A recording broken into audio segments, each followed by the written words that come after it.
Let me ask you this. What is it really costing you to keep playing it safe? I've experienced firsthand that playing small doesn't just protect you from failure or judgment, it also keeps you from the life that you say you really truly want. Let's be brutally honest for a second. Every time you swallow your truth to keep the peace, every time you say it's fine when it's not, every time you tone yourself down, price yourself lower, delay the thing you want most, it doesn't just cost you a moment, it costs you. I'm your host, Lauren, and together, let's explore what it really means to embrace authenticity in a world that often values conformity. If you've ever felt the pull to challenge the status quo or deepen your connection to self, you're in the right place. Welcome back to another episode of Not So Status Quo. Today, I really want to chat to you about a topic that's been on my mind more and more lately. I feel like I say that all the time, but there's definitely themes that keep recurring in my life and also in that of my clients. So maybe it's been on your mind too, especially if you've ever caught yourself downplaying your goals, or maybe even hesitating on your big ideas, or telling yourself that now's just not the right time. Because lately, I've been reflecting on how easy it is, especially for ambitious women, to fall into the trap of playing small without even realizing it. You know, for most of my 20s, I really didn't say out loud what I really wanted in terms of wealth in particular, because I didn't want to be seen as greedy or shallow. I'd tell myself I was being humble or realistic, down to earth, but deep down, I was a little afraid. Afraid of being judged, afraid of being misunderstood. It's been a big fear of mine. Afraid of not wanting too much in a world that taught me that too much was risky and dangerous. And in the environment I was in, so working with people who were doing it really tough, being married to someone who also believed that wanting money was sinful, I felt guilty even thinking about wanting more freedom, more beauty in the world around me, more time, more money. But what I've come to learn, and what I want to explore in today's episode, is that downplaying your desires doesn't protect you. It delays you, and not just financially, it delays your happiness, your alignment, your next level. So if you've ever felt that tension between the part of you that wants to stay safe and the part of you that wants to feel wildly fulfilled, this episode is going to be for you. Let me ask you this. What is it really costing you to keep playing it safe? And more importantly, what could open up in your world if you gave yourself full permission to want what you actually want? I've experienced firsthand that playing small doesn't just protect you from failure or judgment, it also keeps you from the life that you say you really truly want. And most of the time, it's not because you're lazy or ungrateful, it's either because you don't actually know what you want yet, or it's because your desires, the real expansive, juicy desires, they feel too big or too audacious or too much for the identity you've been taught to accept. Maybe it's a societal or cultural thing. Maybe it's religious conditioning. Maybe it's the fear of being too successful or too wealthy, too powerful or too visible. And what all of that might mean for how people see you or even how you see yourself. But whatever the reason, I want to shine a light on the invisible cost of staying small. Now, this episode is for the woman who's been shrinking herself, editing her dreams before they leave her mouth, dimming her light because she's been told her shine makes other people uncomfortable, downplaying her desires, not because she doesn't want more, but because she just feels safer to want less. And like I said, I completely get it. I've had these moments too, but the fact is, every time I downplayed my desires to stay humble or be safe, I also delayed my expansion. So today, we're unpacking it all. The real reasons you might be playing small, the subconscious patterns that are protecting you from your next level, and how to stop diluting your dreams just to fit into someone else's idea of enough or someone else's comfort zone. So let's get into it. Let's start by talking about how playing small actually shows up, because it's not always obvious. It's not just about not chasing some big, audacious dream. Sometimes it's as subtle as saying, oh, it's not a big deal when it absolutely is a big deal, or brushing off a compliment, or telling yourself you're just being realistic when really you're just scared of what you actually want. And honestly, a lot of us do this without even noticing. You want to be seen as easygoing, grounded, not too much. So you shrink and downplay. Often just little by little, you might stay quiet in meetings. You undercharge again and again and again. You say no to something that really excites you because it also terrifies you at the same time. You hold back because you don't want to seem full of yourself, so to speak, a really big one in Australia. But here's what I notice both in myself and with the women that I work with. Every time you do that, you pay a price. Let's be brutally honest for a second. Every time you swallow your truth to keep the peace, every time you say it's fine when it's not, every time you tone yourself down, price yourself lower, delay the thing you want most, it doesn't just cost you a moment.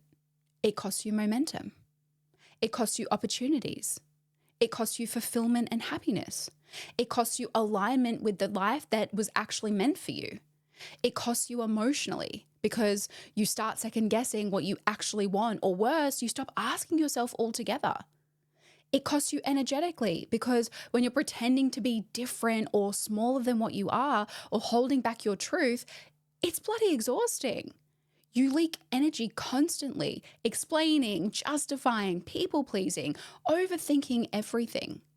It costs you financially because when you're avoiding being too much, you also avoid being seen and being paid for the full value that you bring.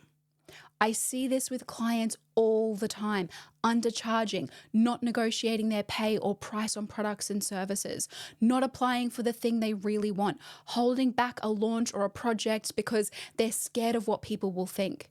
And it costs you spiritually. You start disconnecting from your own potential.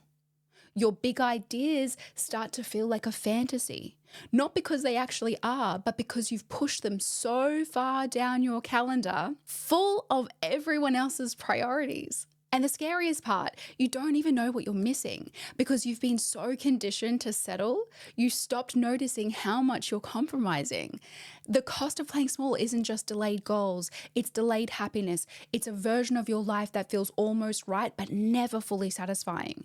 It's the kind of subtle dissatisfaction that pops up as burnout, resentment, or this unrelenting feeling that you're meant for more but can't quite figure out why nothing feels fulfilling. It's literally like death by 1,000 compromises. And while everyone else praises you for being so grounded, so realistic, so selfless, your soul is quietly suffocating under the roles you've learned to play. The job that's not that bad, the relationship that's good enough, the life that looks fine from the outside but secretly feels like a cage on the inside. That's the cost. Playing small feels safe, but in the long run, it's one of the riskiest things you'll ever do. Because the longer you dilute your desires, the harder it becomes to hear your own voice, let alone trust your own voice.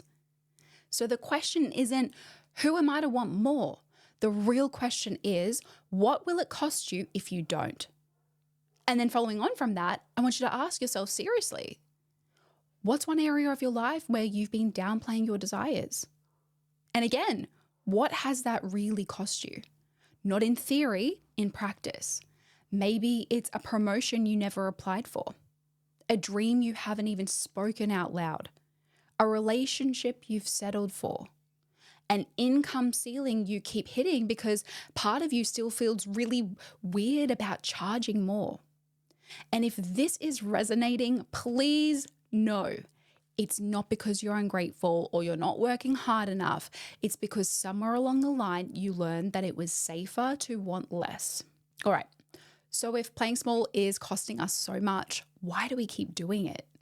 This is where things get a little bit sneaky because most of the time it's not a conscious decision that we're actually making.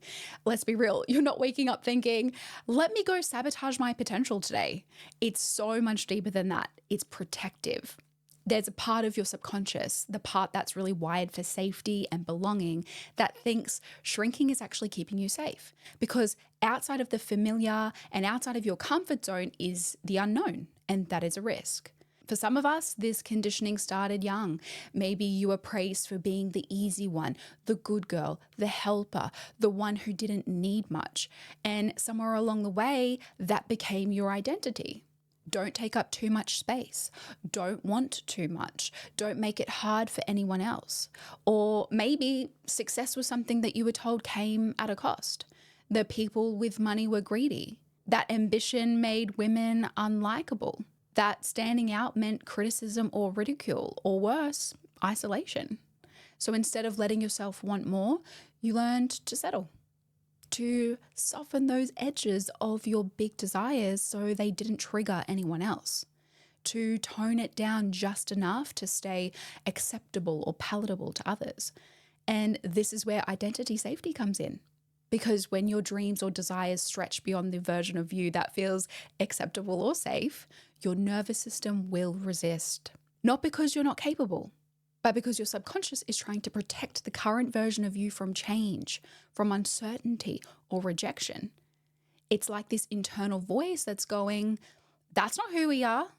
We don't do that. People like us don't XYZ.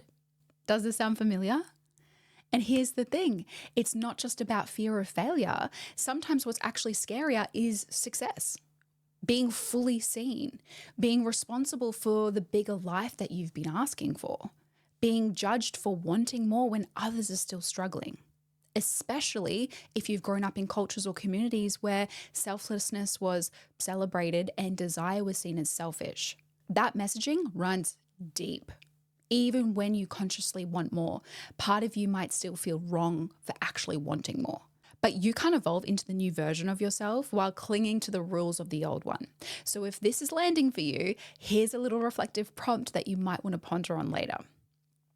Where in your life are you shrinking to fit a space you've already outgrown?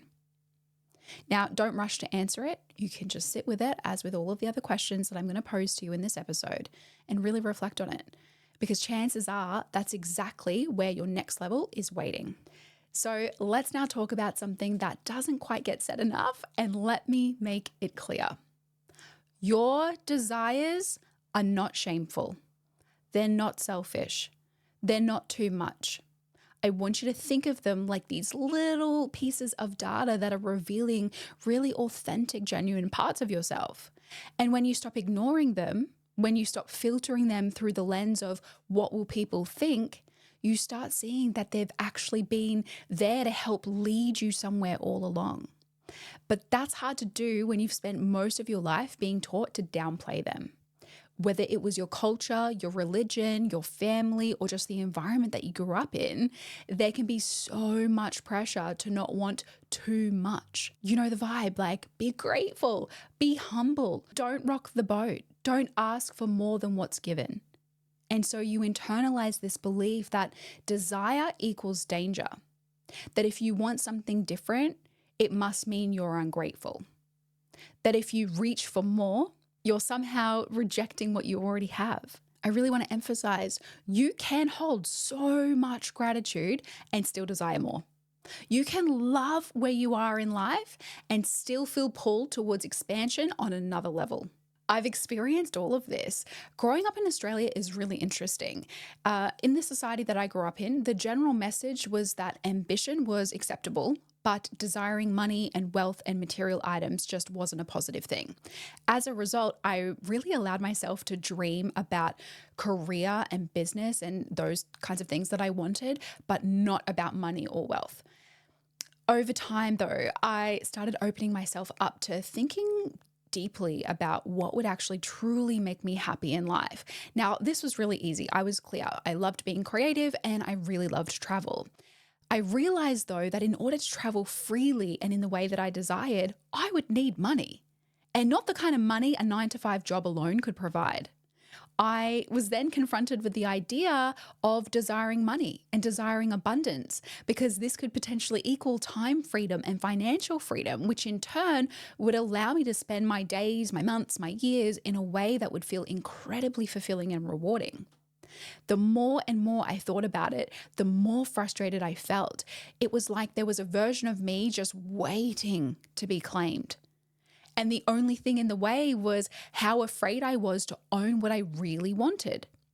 So I stopped hiding it from about the age of 29, and little by little, things began to shift. Not because I hustled harder, although I have been hustling hard, but because I aligned with the version of me who stopped apologizing for her vision. And here's what I want you to know. Your desires aren't random. They're not silly. They're not some indulgent fantasy that you're supposed to grow out of. They're literal invitations. Each one is showing you where you're being called to expand, and suppressing them doesn't make them disappear. Trust me. It just makes life feel dull. And I'd go as far to argue not as fulfilling or exciting that it could be. So if you've been waiting for a sign that it's safe to stop editing yourself, girl, this is it. The question is then, what if you gave yourself full permission to want what you want without the guilt, without the shame, without the justifications? Because desire isn't the problem. The problem is all the ways we've been taught to fear it. So let's talk about something that might then feel really uncomfortably familiar. That internal tug of war between I want more and it just feels safer to stay where I am right now. You absolutely know what I'm talking about. That moment when a really big, juicy desire comes in, piping hot, a new offer, an exciting idea that you have, a chance to be seen, and you feel the expansion. It feels exciting. But instead of moving forward, something in you hits those brakes. And it's easy to label it as procrastination or self-sabotage or not being ready. And yes, it is a form of self-sabotage, but it's often a form of protection. Like we've touched on, your mind and body are wired to keep you in familiar territory, even if that territory is unfulfilling or low level, like really stressful. If you've always seen yourself as the dependable one, the selfless one, the one who holds it all together for everyone else, then any move that steps outside of that, it will feel risky. Even if the risk isn't real, your nervous system can't tell the difference. So instead of stepping into the desire, you delay it, you downplay it, you disguise it as bad timing, or maybe you say it'll happen in the future. And on the surface, that looks like you're playing small or you're playing really smart. But underneath it, that is self-concept work. Now, if you're not familiar with what self-concept is, I have an episode dedicated to this that I highly, highly recommend that you check out. Essentially, your self-concept is how you view yourself, what you think you're capable of, what you think you're worthy of, etc. And it links really closely with your identity. So if your identity is tied to being agreeable, easygoing, low maintenance, or not too ambitious, then anything that contradicts that identity, like raising your rates, pitching your work, showing up unapologetically online, or even just saying no to something you want to say no to, this will all feel really threatening. I see this all the time with the women that I work with. One client actually had the chance to speak on a panel that would have elevated her career in a way you can't imagine. And she turned it down, not because she wasn't ready, but because she was afraid of how her family would respond to her being seen talking about this particular topic. She was super passionate about it, but she was fearful. In her words, I didn't want to make it a thing. Another client delayed launching her business for 2 years because she was scared to step out of her corporate identity that she adopted, the one that made her feel respectable and responsible. And it was hard for her to step into a version of herself that looked unpredictable, risky, inexperienced. This is where identity work becomes absolutely everything, because you can't build a next level reality while still seeing yourself through a past level lens. And you can't move like the woman who trusts herself if you still believe you have to play small to be safe. Okay, so here's your invitation. I want you to take a second to check in with yourself. Not your to-do list, not your strategy, not what the algorithm says, just you. And ask yourself again, where in my life am I shrinking to fit a space I've outgrown? I asked this before. Where am I still making decisions to protect the version of me I've already evolved past? So a key takeaway from this episode is sometimes the resistance you feel isn't a sign that you're off track. It's just your nervous system trying to hold onto an identity that no longer fits. And guess what? You absolutely can let that outdated identity go. Okay, So now that we've peeled back all the layers, the fears, the conditioning, the identity gaps, let's talk about what it actually looks like to choose expansion. Not in a Pinterest quote kind of way where we're jumping onto Pinterest and saving a bunch of motivational quotes that feel good in the moment because we're feeling a bit amped up and G'd up right now. I mean, really practically, tangibly, in your actual lived in real world life. Choosing expansion over autopilot can look like saying, I actually do want more than this. Even if it's just to yourself in the car. Maybe even right now while you're listening to this. It could look like typing the number you really want to charge into the quote or on the website, and this time, not deleting it before you hit send. It might look like saying no to the thing that drains you, even if people raise their eyebrows and judge you for it. These are the moves that start to rewire your nervous system. Not because they're massive, but because they're aligned and they're true. And I know, especially if you're someone who's used to being agreeable or emotionally attuned to others, choosing yourself might not feel like expansion at first. It might feel selfish. It might feel dramatic or like you're making a really big deal out of things.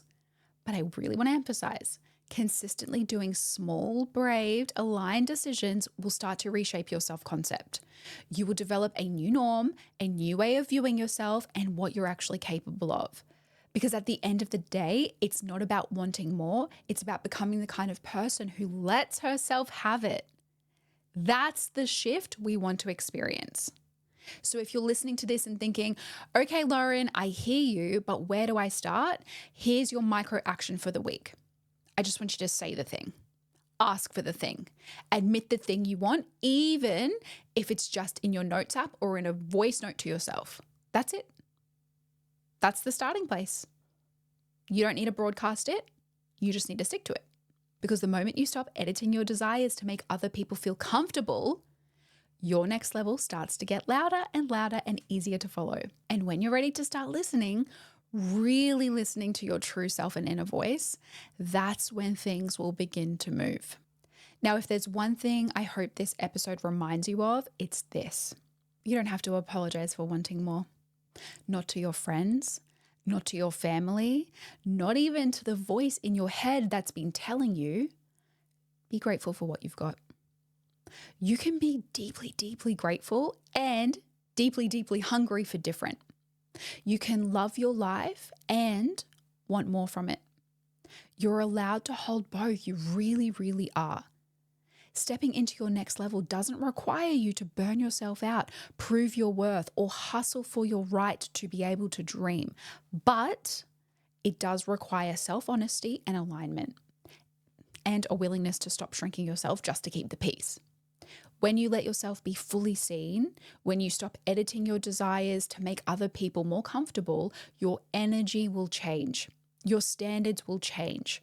Your self-concept will start catching up to the future that you actually desire. And when you start living in alignment with what you really want, like unapologetically, expansively, it doesn't just elevate you. It lifts everyone around you. It gives them permission to dream bigger too.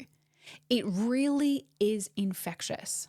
So if today's episode resonated and you're ready to go deeper into this work, especially around identity and self-concept work, I'm going to harp on about this forever. This is the game-changing stuff. I have something for you. I've recorded a free private podcast episode. It's called Unlocking the Version of You Who Has It All. It's linked in the show notes below, and it goes even deeper into the shifts that will help you embody the version of you that's ready to receive more, without the guilt, without burnout, and without the delay. So go give it a listen. And if this episode resonated with you, you know the drill. Please share this with someone who also needs to hear it. Rate it, review, subscribe. It makes this show get even bigger when you do that. I'm deeply grateful for you being here. Thank you for showing up and doing the work. And I look forward to you joining me in the next episode of Not So Status Quo.